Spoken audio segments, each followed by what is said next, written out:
وہ ساری جان دینے کے لیے، قربان کرنے کے لیے ہمہ وقت تیاریوں میں رہا کرتے تھے۔ حضرت علی المرتضیٰ شیر خدا سرکار سے پوچھا گیا کبھی آرام بھی کیا ہے سکون کا؟ ہر ٹائم تو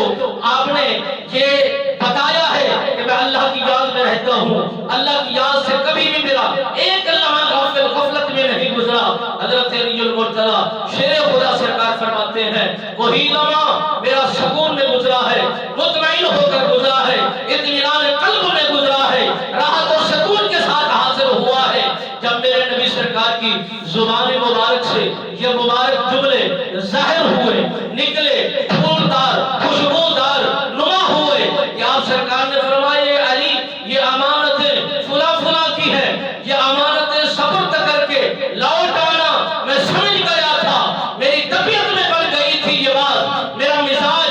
مجھے راحت پہنچا رہا تھا، میرا دل مجھے مطمئن کر رہا تھا کہ اے علی آج کی رات نہ تجھ پر اسرائیل پیغام لاتا ہے، نہ تو موت کا ذائقہ تجھے چکھنا ہے، نہ تجھ پر کوئی حملہ کر سکتا ہے، نہ تجھ پر کوئی وار کر سکتا ہے، نہ ہی تجھے کوئی تکلیف پہنچا سکتا ہے۔ میں اس رات کو اتنا مطمئن ہو کر سویا،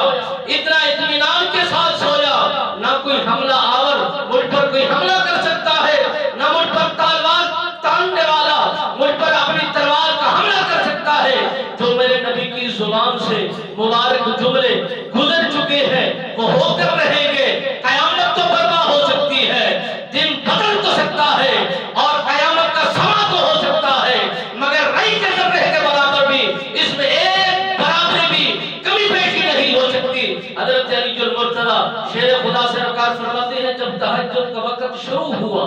آپ سرکار نے اپنے حجرے مبارک کا دروازہ کھولا، آگے تشریف لے جاتے ہیں۔